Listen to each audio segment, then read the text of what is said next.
धरती से बढ़िया जगत में दुनिया में कहीं कुछ नहीं है।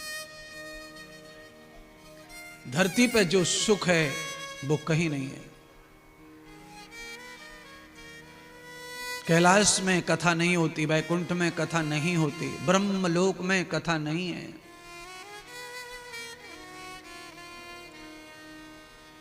इसलिए भगवान शंकर सुखदेव बनकर आए, क्योंकि वो जानते थे। एक बार मैंने कथा गाई, पार्वती ने सुनी नहीं पूरी कथा। और जब अपने ही लोग कथा ना सुने तो हम दूसरों को क्या सुनाएं और कैसे आगे बढ़े कथा। तब शंकर भगवान ने निश्चय किया कि पाप लोक में चलना चाहिए, मृत्यु लोक में चलना चाहिए। और व्यास जी ने अनमोल मौका दे दिया, अवसर दे दिया। तो उन्होंने किसी को अवसर नहीं दिया, शिव जी ने ये स्वयं अवसर को धारण कर लिया। शिव ही सुखदेव बनकर धरती पर आ गए। चक्रवर्ती राजा सम्राट को कह रहे हैं, परीक्षित आज सब देवता भगवान का दर्शन करने के लिए, उनके अंदर कोई अभिमान देवता वाला नहीं है, सब जल्दी दर्शन चाहते हैं, इसीलिए सब सेवक बन गए, कार्यकर्ता। और आप ध्यान कर लीजिए, अगर कोई अच्छा कार्यकर्ता बन जाता है किसी स्वामी का, तो उसे सबसे पहले दर्शन हर चीज का हो सकता है, योजना का, कार्यक्रम का, स्वयं मुखिया का, स्वामी का। इसीलिए आप सब लोग जो भी कुछ अपने घर में हो, आपके पास जो भी पद गोद प्रतिष्ठा है, उसे भूल कर ही आप कथा में बैठो, मंदिर में जाओ, संत के पास जाओ। उससे क्या होगा? आपको निकटतम सुख मिलेगा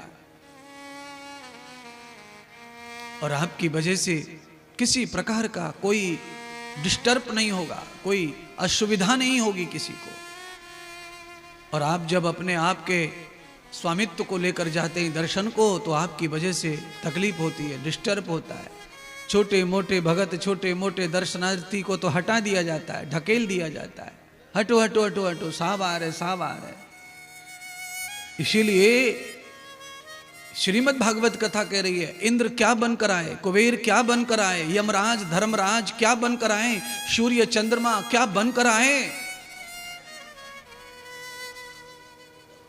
तो ये सब लोग सेवक बन के आए। किसकी सेवा करने के लिए? गोकुल की।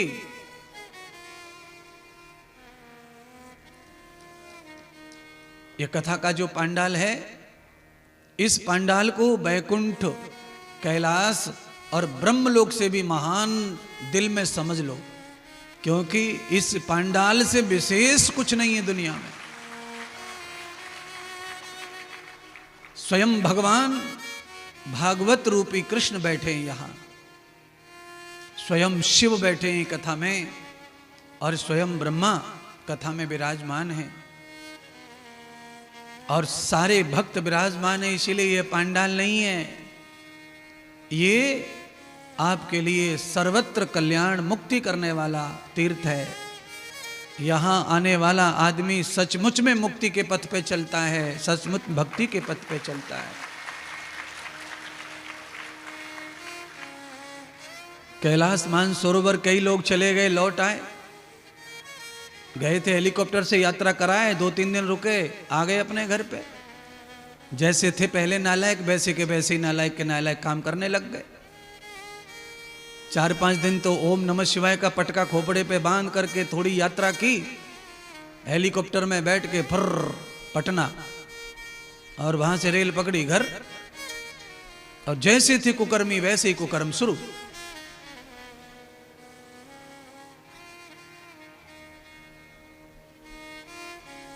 श्राद्ध पक्ष आता है, लोग गया जाते हैं, गया में जाते हैं तो गया में जाकर के कपड़े बदल लेते हैं, मुंड कटवा देते हैं, बाल कटवा देते हैं, ऐसे ब्रह्म ऋषि लगते हैं सबके सब। ऐसी औलाद दुनिया में किसी की नहीं होगी, इतनी समर्पण औलाद। सब वेशभूषा काट के फेंक दिया, कोट पैंट फेंक दिए, धोती ओढ़ ली, धोती कांच ली, महात्मा बन करके ऊपर से पितर कह रहे हैं, अरे ढोंगी क्यों ढोंग कर रहा है, मैं अच्छी तरह जानता हूं तुझे, 40 साल तक मैंने पाला पोसा है तुझे, मुझे पूरा मालूम है तू कितना चोटा था, मेरी जेब में से कितने रुपया चुराए तूने। आज ब्रह्म ऋषि का रूप धारण करके आया है, तेरा श्राद्ध स्वीकार नहीं करेंगी गंगा मैया। इसीलिए श्रीमद् भागवत कहती है कि देवताओं ने जो रूप धारण किया वो रूप कैसा था, वो अहंकार शून्य रूप था। उनके रूप में अहंकार नहीं था और वो सेवक बन के गोकुल के आए, भगवान के सेवक नहीं, गोकुल के सेवक।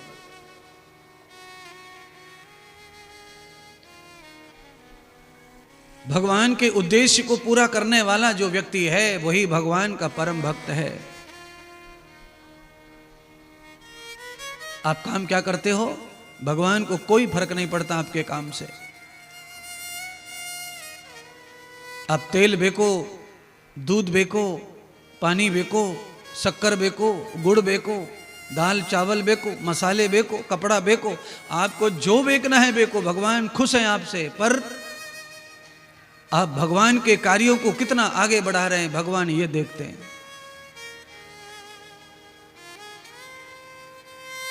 अर्जुन ने एक बार भगवान से पूछा, अर्जुन को ये घमंड हो गया था अंदर ही अंदर, या ये समझो कि अर्जुन को ऐसा अज्ञान हो गया था कि मुझसे ज्यादा परम भक्त कोई नहीं है कृष्ण का।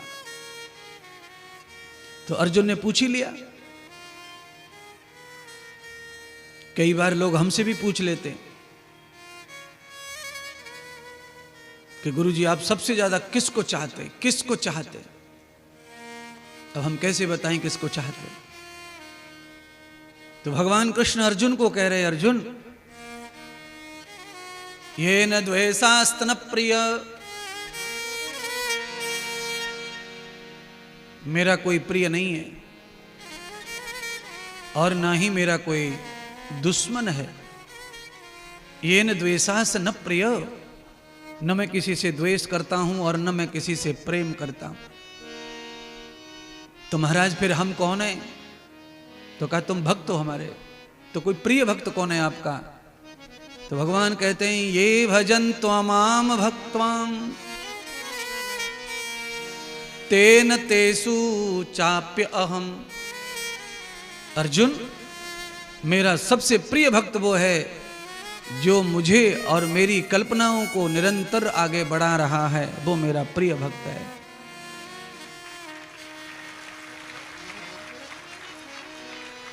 हाँ, अच्छा कुछ लोग माला फेरते फिरते यही सोचते हैं कि हम ही भगवान के भक्त हैं ना कट, क्योंकि हम हर समय माला फेरते रहते हैं। माला फेरने वाला भक्त तो है, पर प्रिय भक्तों में भगवान गिनती नहीं कर रहे उसके। प्रिय भक्त भगवान का वो है जो सृष्टि के कार्यों को आगे बढ़ाए, भगवत कार्यों को आगे बढ़ाए, राष्ट्र कार्यों को आगे बढ़ाए, परमात्मा की व्यवस्था को आगे बढ़ाए, परमात्मा के कानून को आगे बढ़ाए, परमात्मा के प्रेम अनुपात धर्म को आगे बढ़ाए।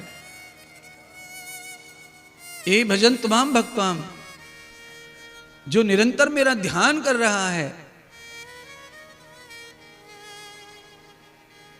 मुझे भज रहा है। आठों याम जिसके पास सिर्फ मेरा कार्य है वो मेरा प्रिय भक्त है। पांडाल में कौन प्रिय कौन नहीं प्रिय नहीं बता सकते, पर जिनको भी प्रिय भक्त भगवान का बनना है वो माला वाला जितनी फेरते हो फेरो, कोई बात नहीं है, पर भगवान के कार्यक्रम को आगे बढ़ाओ, परमात्मा की व्यवस्था को आगे बढ़ाओ। परमात्मा ने ये सुंदर दुनिया रची है, परमात्मा की सुंदर दुनिया को गंदा न करो, मैला मत करो। आपने जिसको पसंद कर लिया देव रूप में, उसका कल्याण होना चाहिए। आप जिससे प्यार कर रहे हैं अपने हृदय से सच्चा, आपने अपना तप जब भजन भी सब ठिकाने लगा दिया उसके प्यार में, तो आप उसका कल्याण कर दें, आप उसके हर स्थिति को अच्छा कर दें। परमात्मा यही करते हैं। सारे देवता भगवान का दर्शन करके चले गए। गोकुल के नर नारियों ने भी प्रभु का दर्शन किया, पर गोकुल में अभी तक किसी को यह नहीं पता कि यह बालक ब्रह्म है, ईश्वर है, भगवान है। देवता तो जानते थे, पर उन्होंने बताया नहीं किसी को। अंतर्हितम न द्वयार ब्रह्मम, क्योंकि भगवान का आनंद अगर हृदय में लूटना है तो उसे मौन रखो। भगवान को, भगवान के द्वारा एक भी शब्द तुम्हारे कानों में गया है, आपसे कुछ भी प्रभु ने कहा है, उसे किसी दूसरे के साथ शेयर मत करो। अगर आप अपने भगवान की कोई बात दूसरों को शेयर करते हैं तो कल आपसे भगवान बात नहीं करेंगे, रोक लेंगे। वो समझ गए ये व्यक्ति इस लायक नहीं है कि इसे कुछ कहा जाए, कुछ बताया जाए। इसलिए भगवान की जो वार्तालाप है, भगवान का जो मनोहरता है, प्रेम है, उसे अनुभव करो, उसे भोगो, उसे यूं बांटते मत फिरो। इसको बताया, उसको बताया, उसको बताया। उसका अनंत आनंद आनंद उठाओ।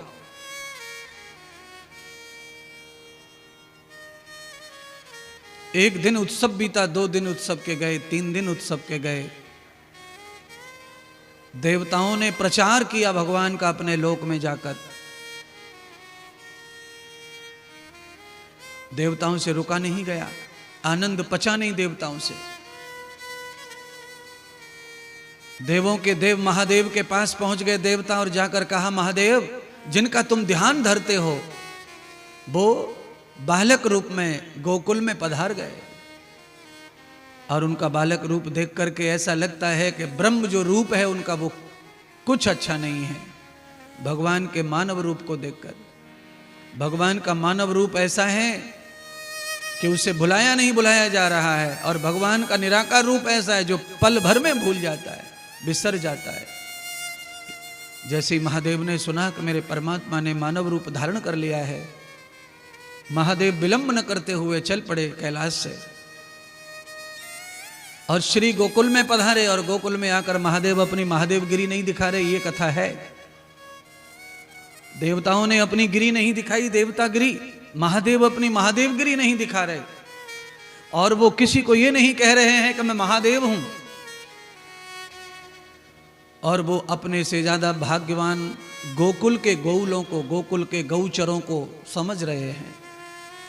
भगवान ये समझ रहे हैं महादेव जी कि अगर मैं भाग्यवान होता तो भगवान मेरे यहां अवतार लेते, फिर ये गोकुल में क्यों आते। ये गोकुल भाग्यवान है, मैं भाग्यवान नहीं हूं, क्योंकि मुझे तो कैलाश से आना पड़ा है गोकुल में। और गोकुल के नारी नर को कहीं जाना नहीं पड़ा, उनके तो घर में ही गोविंद पधार गए। तो आप कल्पना करना, जहां गौ सेवा है, जहां अपने से बड़ों की सम्मान है, जहां अपने से बड़ों का सत्कार है, जहां बुजुर्गों का सत्कार है, जहां गांव का मुखिया धर्मात्मा सबकी फिक्र करने वाला है, और जहां गांव के मुखिया की बात को मानने वाली प्रजा है, उस गांव में स्वयं स्वर्ग लौट के आता है। उस गांव के आदमी को कभी स्वर्ग नहीं जाना पड़ता है। इसीलिए तो गोस्वामी ने लिखा रामायण में, राम राज्य नहीं काहुए व्यापा। राम क्या थे? राम तो मुखिया थे, राम तो राजा ही तो थे गांव के। उनके राज्य में किसी को दुख नहीं आया। कारण मैंने जो अभी कहा वो कारण है। अपने राजा की बात को कभी टालना नहीं, उल्लंघन नहीं करना। और राजा को चाहिए कि वो प्रजा के लिए ही जीता रहे। राजा के अपने परिवार के सारी व्यवस्थाएं राजा भूल कर प्रजा की सेवा करता है, तब राजा की उन्नति होती है और प्रजा की उन्नति होती है। और तब कोई दुख नहीं आता समाज में, उसके राज्य में न सूखा पड़ती है न वृष्टि। हर मौसम सुहाना सुख देने वाला पैदा होता है। महादेव ने गांव के बाहर गैया चरा रहे थे ग्वाले, उनको ही प्रणाम किया और ग्वालों से कहा, रे भैया मैं कैलाश लोक से आया हूं, मेरे परमात्मा ने तुम्हारे गांव में अवतार लिया है, मेरे भगवान तुम्हारे गांव में आए, मुझे उनका पता बता दो। ग्वालों ने कहा बाबा हमारे गांव में कोई नहीं आया भगवान, कोई अवतार नहीं हुआ। हमारे गांव में तो नंद के घर लाला भयो है, लाला 4 दिन का है लाला। नंद बाबा ने कहा ये भोले लोग हैं, ये क्या समझे ब्रह्म को।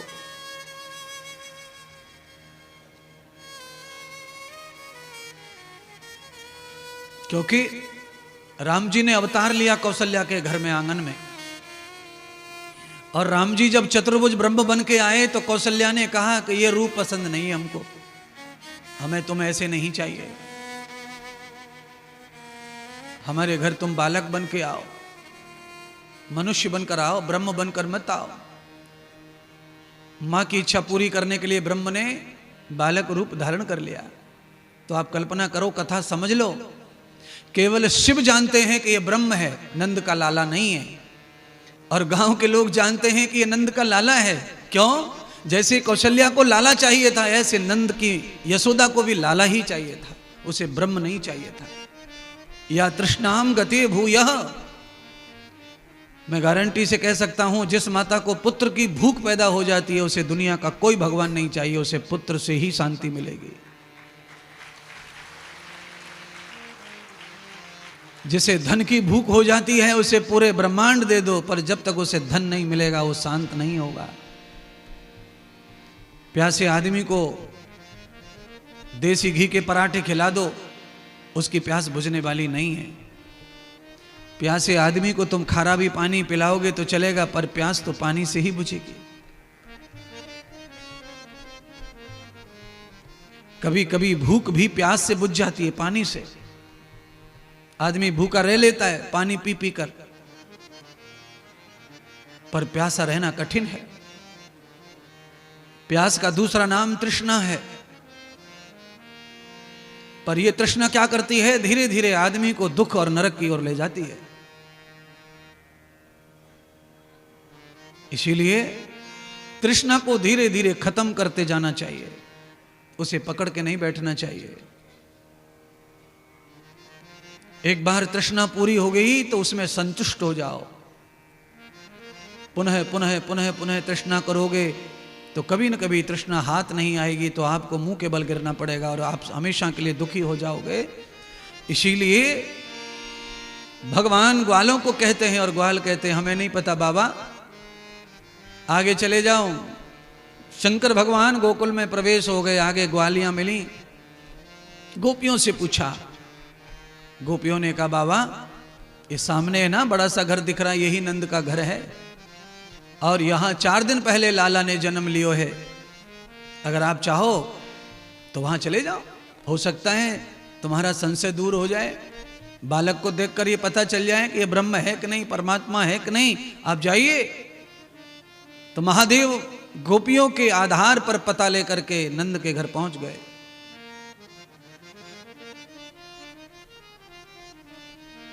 और नंद के घर पहुंचे तो वहां गोपियां और खड़ी थी। बाबा ने कहा मैं बड़ी दूर से चल के आया हूं, गोपियों मुझे लाला के दर्शन कराओ। अब तो शंकर भगवान का भी नाम बदल गया।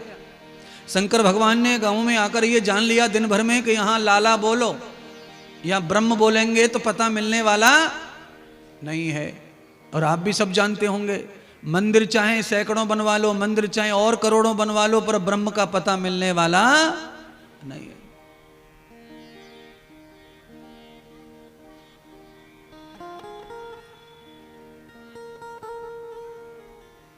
क्यों? एक सुंदर से भक्त का भाव है अपना अपना।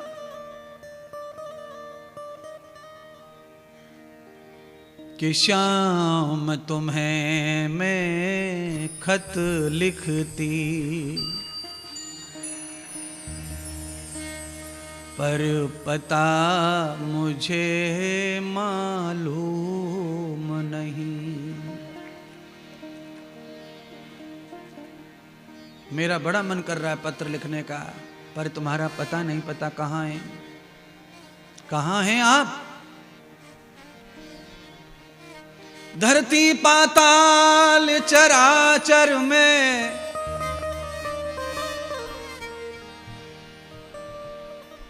पर्वत के बहते झरने से यही शब्द गुंजारी रहे, हे जगदीश हरे जगदीश हरे। सब जगह भगवान को बता तो रहे हैं, पर भगवान का आज तक पता नहीं है किसी को, कहाँ है क्या है। चर्चा ही है। और अपने संतोष के लिए हम लोगों ने भगवान को अपने अपने मन से मान लिया है कि भगवान मन में रहता है, भगवान कर्म में रहता है, भगवान अच्छे कामों में रहता है, भगवान मंदिर में है, भगवान यहाँ है, भगवान सेवा में है, भगवान प्रेम में है, भगवान सच्चे इंसान में है।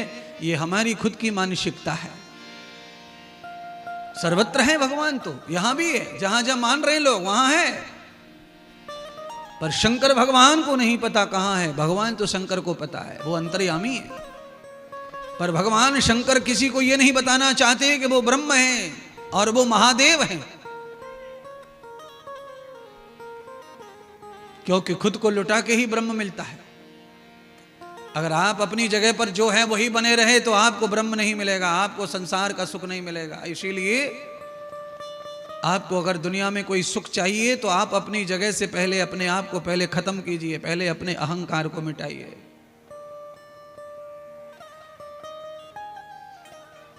सद्गुरु भगवान श्री सुखदेव राजा परीक्षित को कहते हैं, राजन, यशोदा ने शंकर भगवान को भिखारी मान लिया, बाबा मान लिया, मांगता मान लिया। दाढ़ी बाड़ी रखी थी, जटाजूट थे। यशोदा को लगा जब से लाला ने जन्म लियो है तब से महात्मा साधु खूब आ रहे हैं बधाई मांगने के लिए, दक्षिणा मांगने के लिए। तो बाबा धीरे धीरे बाबा को पता चल गया, बाबा भी आ गया। गोपियों को कह दिया, अरे बा अंदर वाले कमरे में से बाबा को 108 असरफी दे दो सोने की, थाल में रख के अच्छे सम्मान से विदा करो बाबा को।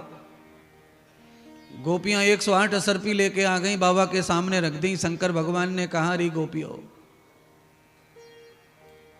सोना चांदी हीरे मोती का शौक हमें नहीं है, क्योंकि हम तो लक्ष्य सावन से भी ना नहाए कभी, तो हम सोने चांदी का क्या करेंगे, हम तो भस्म ही लगाते हैं। और देखो हमने तो दिगंबर, हम तो अंबर के नीचे रहते हैं, हम दिगंबर हैं।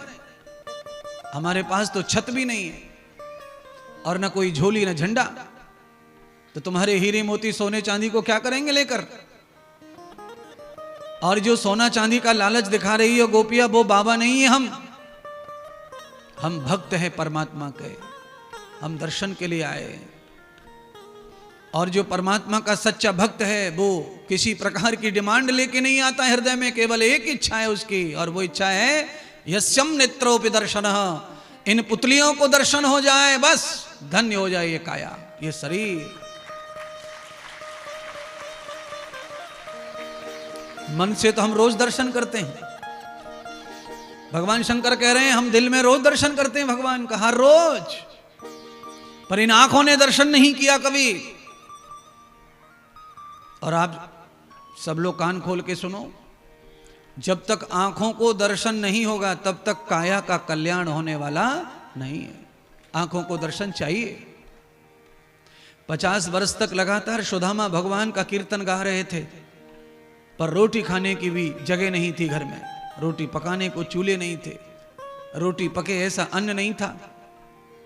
तब सुशीला ने कहा कि इन नेत्रों से दर्शन करो, जिसका नाम जप रहे हो उसका। जब नेत्रों से दर्शन करोगे तब तुम्हारी काया पलट हो जाएगी और पूरे भजन का फल प्राप्त होगा। इसीलिए जिंदगी में नाम स्मरण कितना भी कर लो, पर नेत्र दर्शन प्रभु का जरूर होना चाहिए।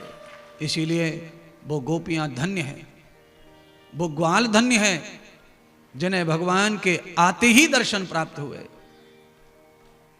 हमें तो कितने वर्ष हो गए जन्म लेके धरती पर, हनुमान जी के मंदिर जाए, शिव जी के मंदिर जाए, वैकुंठ के वैष्णव जाके आ गए, कैलाश में जाके आ गए, केदारनाथ जाकर आ गए, बद्रीनाथ जाकर आ गए, जगन्नाथ में जाकर आ गए, रामेश्वरम में जाकर आ गए, पर ये आंखें प्यासी की प्यासी हैं, ये भूखी की भूखे।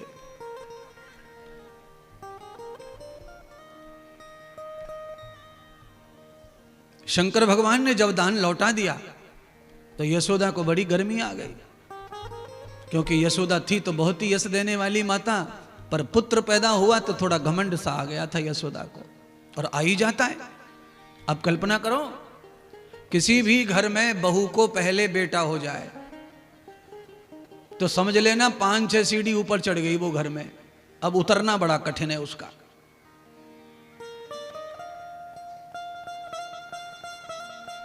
अब यशोदा को तो बुढ़ापे में हुआ है, पूरी जिंदगी तरसते तरसते निकल गई बालक की, अब बालक आया तो बुढ़ापे में आया, 80 साल की उम्र में आया।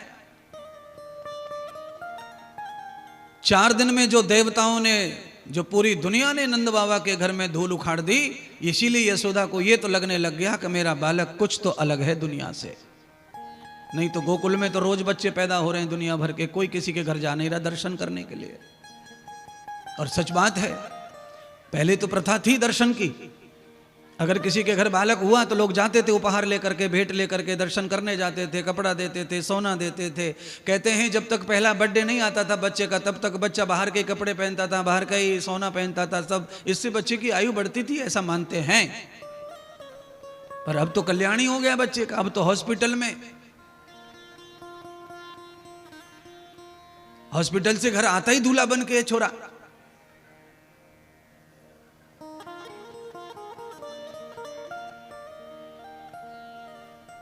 जब से हिंदू धर्म में छठी का पूजन बच्चों का बंद हुआ है, तब से बच्चों की बुद्धि में राक्षस बैठ गया है, राक्षस पूरी पूतना बैठ गई है सबकी बुद्धि में। छठी का पूजन बंद हो गया, छठ पूजन तो करते हैं आप लोग, पर बच्चे की छठी पूजन की बात हो रही है। पूतना माने बुद्धि, पूतना नपूती, पवित्रता का अभाव जिसमें है बुद्धि में, वो पूतना है।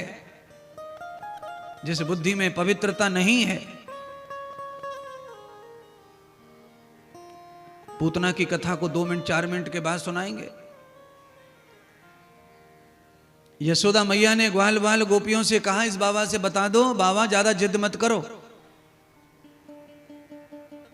तुम्हारे जैसे बहुत बाबा आए और चले गए 4 दिन में, चुपचाप ले लेके दक्षिणा तुम भी लेके और विदा हो जाओ यहां से। शंकर भगवान ने कहा, देखो यशोदा, डराना किसी और को, डरेगा वो जो तुम्हारे यहां कुछ मांगने आया होगा तुम्हारे बालक से। हम मांगने नहीं आए, हम तो दर्शन करने आए। एक बार दर्शन हो जाए हम चले जाएंगे। और रही बात तुम्हारे घर की, तो लो तुम्हारे घर से नीचे उतर जाते हैं। शंकर भगवान नीचे उतर गए दरवाजे से, ग्राम पंचायत का जो रास्ता रहता है ना, उस पर जाकर डेरा डाल दिया और गाड़ दिया त्रिशूल, डमरू निकाल लिया, शंख निकाल लिया हाथ में से। जैसे ही डमरू निकाल के डमरू बजाया, मुंह से शंख बजाया। शंख भगवान विष्णु को इतना प्रिय है कि क्या बताएं आपको। शंख बजते ही भगवान श्री कृष्ण, भगवान 4 दिन के हुए और अभी तक मेरे नारायण ने न तो नेत्र खोले थे और न मुख खोला। जैसे आए थे मौन पड़े थे। पहले 2-3 दिन में ही बच्चा आंख खोलता था, बच्चा सोवर में रहता था, 2-3 दिन के बाद आंखें खोलता था। इंसान के बच्चे की क्या है, वो तो बिल्ली कुत्ते, उनके बच्चे भी 4-5 दिन बाद आंख खोलते हैं। पर ऐसा घोर कलयुग आया है कि बच्चा पैदा होते से ही 5-7 मिनट में तो खोल लेता आंखें। अब जैसे ही पैदा हुआ, डॉक्टर ने थप्पड़ से मारे, 5-4 लटकाया इधर उधर और आंखें टिमटिमाने लगता। अब समझ लेना 4-5 दिन के बाद ये नेत्र अगर खोलता और शांति से रहता तो समझ लेना ये कुल को आगे बढ़ाने वाला होता। पर इसने 10 मिनट में ही आंखें खोल रही हैं तो समझ लेना ये तुमको आंखें दिखाएगा, ये मानने वाला नहीं है। आज जैसे ही शंकर भगवान का अपमान देखा परमात्मा कृष्ण ने, तो शंकर भगवान के अपमान को सहन नहीं कर पाए।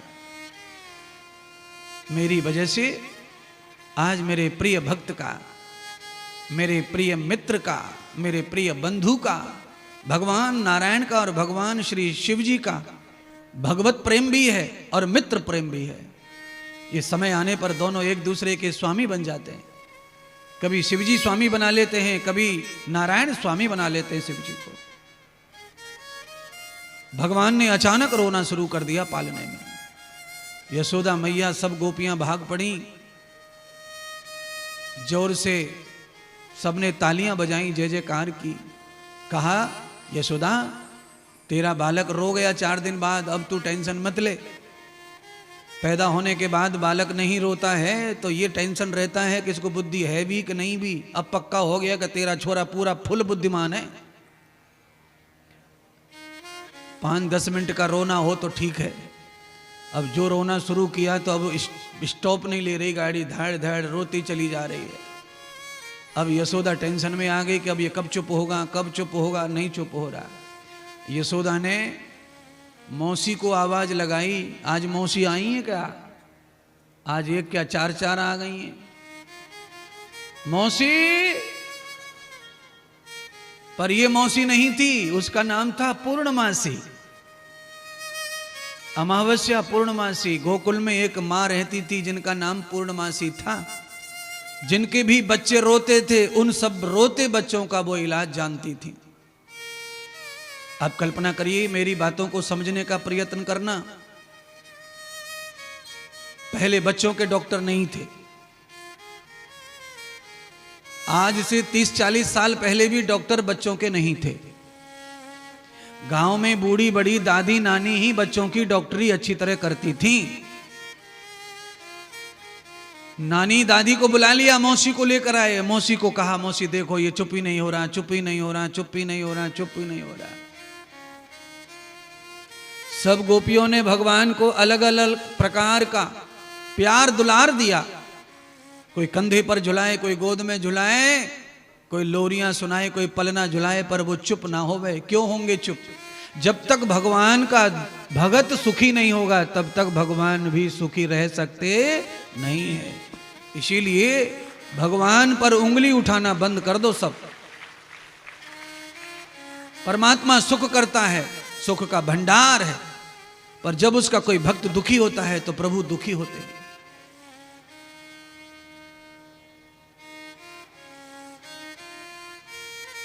पूर्णमासी ने जो भी इलाज होते हैं वो सब टोटका जो होते हैं वो किए हैं। मौसी जैसे ही अपनी राई नमक मिर्ची धनिया पुदीना जो भी उसे उछारना था उछार के नजर बजर कर रही थी। कुछ औरतें ऐसी रहती हैं जो समुद्र में भी आग लगा देती हैं, कुछ औरत ऐसी होती हैं। तो ऐसी औरतों की टोली यशोदा के घर आ गई। गोकुल में से इकट्ठी होकर 15-20 औरतें, चलो आज लाला के दर्शन करके आएंगे। बड़ो हल्ला है लाला को, है सो छोरा है, है सो छोरा है, है सो छोरा है। तनक हम भी तो देखें कि हमारे पप्पू से सुंदर है कि ना है सुंदर। आई, छोरा तो रो रहा था। मौसी ने खूब टोटके कर लिए पर नहीं चुप हुआ। इतनी देर में आकर के कुछ कुछ औरतों में जो पक्का स्वभाव होता है, उनका पक्का गुण होता है, जब तक वो किसी की झूठी सच्ची इधर उधर नहीं कह देंगी 2-4 तब तक डकार भी ना लेती अच्छी तरह से। ऐसी कुछ गोपियां भी थी। जैसे ही घर में आई, लाला को रोता देखा, भाई सुबह से रो रहा है, सुबह से रो रहा है, चर्चा हो रही। तो उन्होंने कहा वो पूर्णमासी नहीं आई क्या? अरे आई, पूर्णमासी की भी दवा काम नहीं कर रही है, तो अब क्या करें? उनमें से ये काले से कलर की गोपी खड़ी होकर बोली, वो दरवाजे पे वो दाढ़ी वारो बाबा है ना, बाबा तुम्हारे छोरा के ऊपर तंत्र कर रहे हो, तंत्र। और हम तो अपनी आंखों से देख के आए तंत्र। अपने मुंह में होठ हिल रहे हैं बाबा के होठ, एक टांग पे खड़ो है, एक टांग पे। अरे यशोदा तू माने या मत माने, पर यह बाबा कोई जादू है, कछु न कछु ये गारंटी है, ये बाबा ने तेरे छोरा पे कर दियो। कुछ गोपियां कहने लगी, अरे तुम शर्म करो री, कहीं महात्मा साधु के ऊपर काहे को आरोप लगाओ ऐसे झूठे सच्चे। किसी हम में तुम में से कुछ हो गया, इस बच्चे को नजर लग गई है। अब तो चर्चा हो गई और बाला लाला की बात संशय में चली गई, न जाने क्या हो गया है। तो भगवान श्री सुखदेव कहने लगे, राजा परीक्षित, गोपियां फिर क्या करने लगी?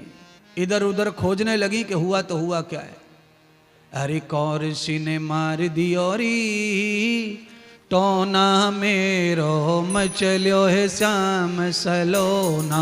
कौन सी ने मार दियोरी टोना मेरो मचल्यो है श्याम सलोना।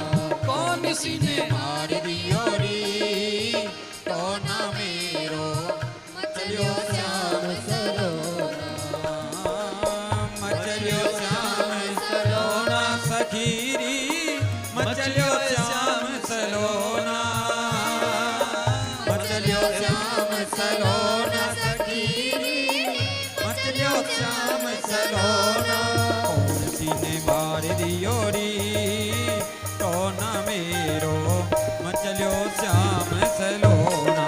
कौन सी ने मार दियोरी टोना मेरो मचल्यो श्याम सलोना। कौन सी ने मार दियोरी टोना मेरो मचल्यो श्याम सलोना। कौन सी ने मार दियोरी टोना मेरो मचल्यो श्याम सलोना।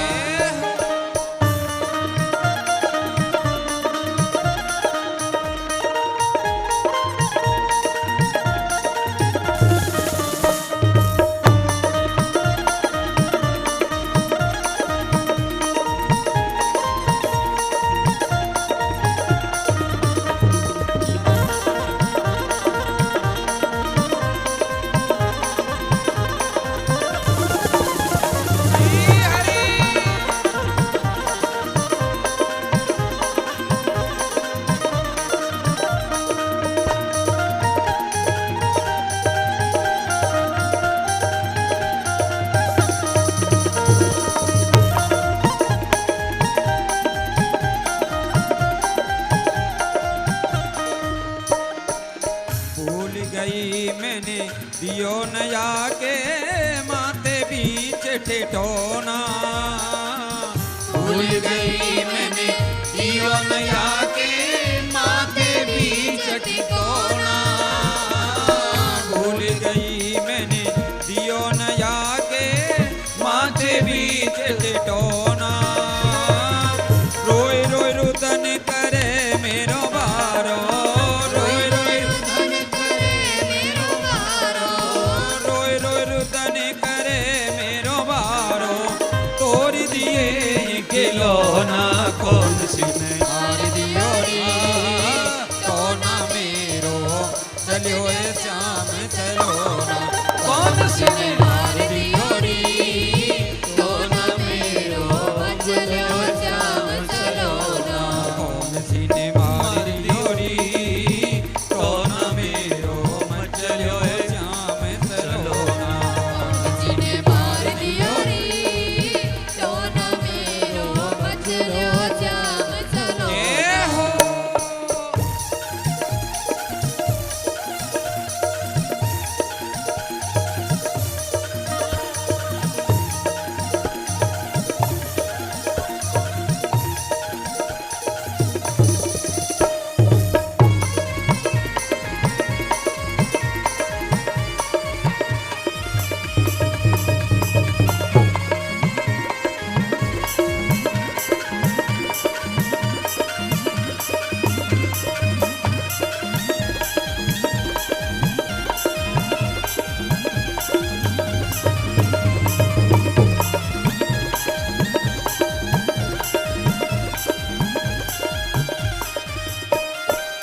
दूध न पीवे लाला दही न खावे नाइले माखन लोना।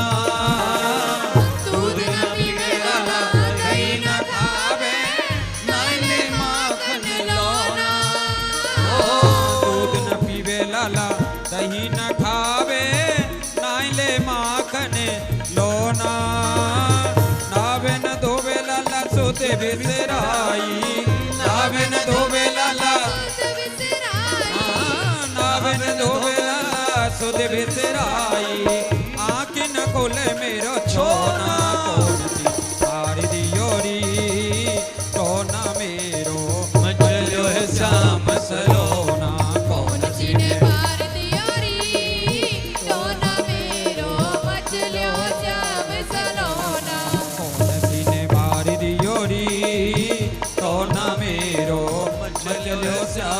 सलोना कौन किसी ने मार दिया री टोना मेरो मचलियो श्याम सलोना जय हो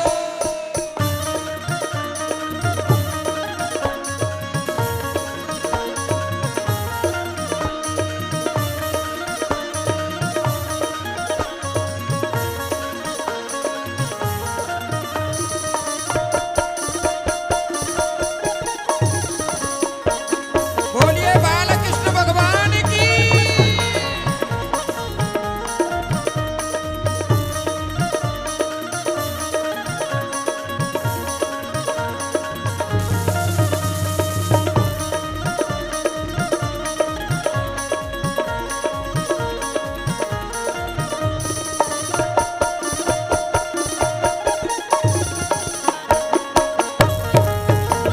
श्री हरि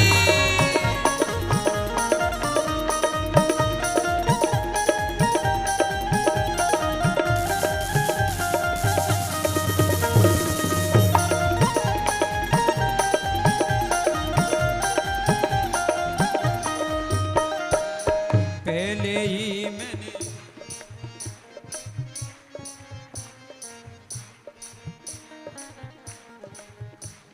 भगवान को कब तक नाराज रखोगे? भगवान को प्रसन्न कर लो। रो रहे हैं भगवान, ये हमारा सांसद जी वाला कोना ढीला पड़ रहा है, ये ना मदद कर रहे। इधर तो थोड़ा फुर्ती है, साले के ब्याह में तो पी करके जो ठुमक्का मारते हो। अरे माता, तुम्हारे नाती पोते को नजर उतर जाएगी, बैठ गई तो नजर लग जाएगी।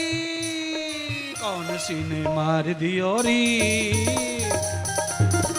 मचलो है श्याम सलोना कौन सी ने मार दिया री टोना मेरो मचलियो श्याम सलोना कौन सी ने मार दियोरी टोना मेरो मचलियो है श्याम सलोना कौन सी ने मार दिया री टोना मेरो मचलियो श्याम सलोना कौन सी ने मार दी ओरी टोना मेरो मचलियो श्याम सलोना कौन सी ने मार दिया री टोना मेरो मचलियो श्याम सलोना कौन सी ने मार दिया री टोना मेरो मचलियो श्याम सलोना कौन सी ने मार दिया री टोना मेरो मचलियो श्याम सलोना।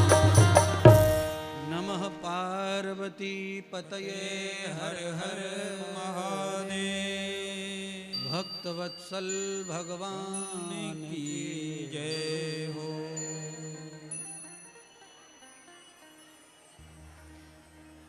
भगवान सुखदेव कह रहे हैं, हे राजा परीक्षित, आज सभी गोपियों ने यशोदा मैया को समझाया। अरे मैया, हमारे बड़े बूढ़े बता के गए हैं, अपने परिवार में या अपने बालकों को किसी प्रकार का दुख आ जाए तो महात्मा संतों का दर्शन ही उनके दुख काट सकता है। जिस महात्मा तपस्वी के ऊपर तू संशय कर रही है, बाबा के चरणों की धूल लगा दे माथे पर, लाला के लाला प्रसन्न हो जाएंगे। यशोदा मैया ने गोपियों की बात मानी और लाला को पल्लू में छुपा के बाबा के पास ले गई।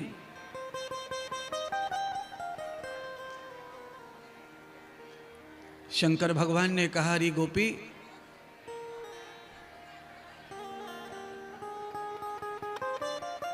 शांति बनाइए माता बहनों, शांति बनाओ, लड़ाई मत करो।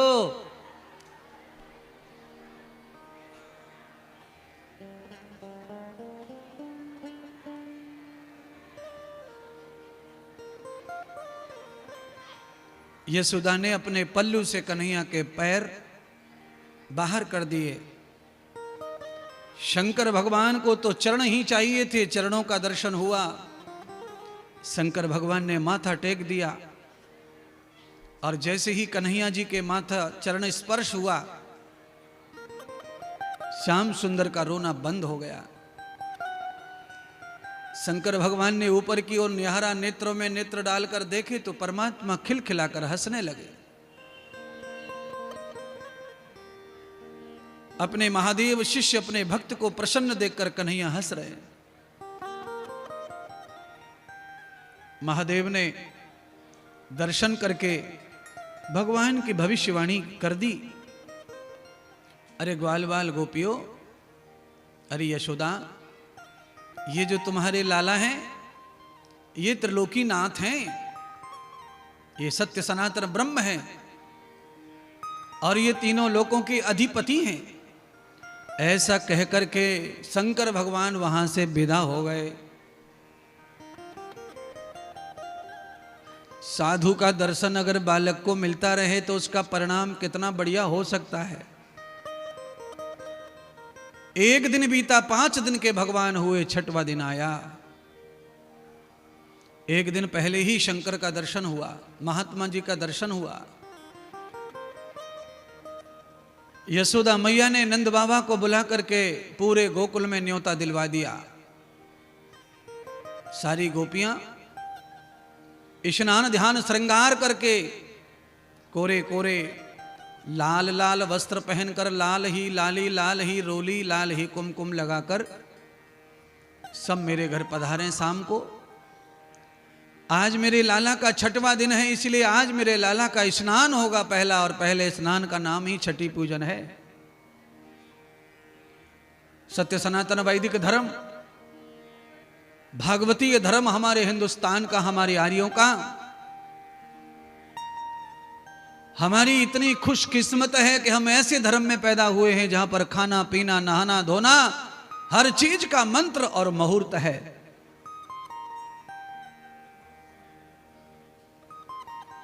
दूल्हा को कब हल्दी लगेगी, कब दुल्हन को हल्दी लगेगी, कब तेल चढ़ेगा, कब गीत गाएंगे, ये भी हम पंडित से पूछ के ही करते आ रहे हैं। हमारे धर्म में जो मन करे सो कर लिया, ऐसा नहीं है। हमारा धर्म एक अकेला धर्म ऐसा है जो शास्त्र कहे वही करना चाहिए।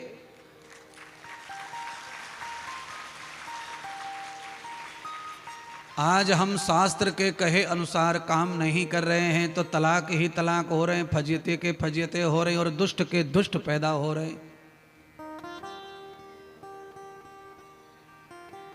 50 लाख रुपए शादी में खर्चा हुआ और 2 महीने के बाद में तलाक के कोर्ट में कागज चले गए।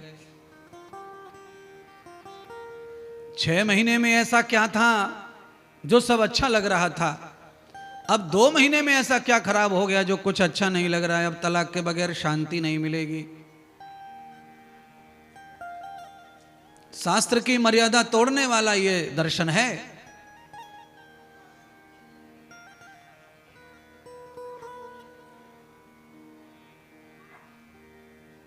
इसीलिए विवाह से पहले जो लिविंग सिस्टम है वो बहुत बड़ा खतरनाक षड्यंत्र है जीवन के साथ। शादी से पहले नारियल करके, गोटा करके, सगाई करके 6-6, 8-8 महीने साथ में घूमते रहते हैं। ये खतरनाक से खाली नहीं है, ये बड़ा षड्यंत्र है जीवन का।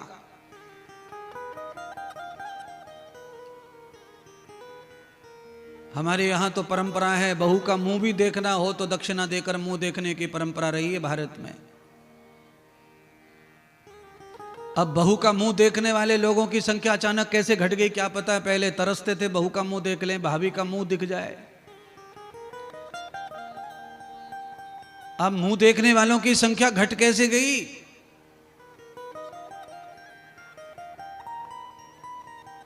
और पहले लोग हार बनवा के लाते, कोई अंगूठी बनवा के लाता, कोई मुकुट बनवा के लाता, कोई टीका बनवा के लाता। भाई ये टीका लो बहू रानी और थोड़ा मुंह दिखाओ, ये अंगूठी पहनो मुंह दिखाओ।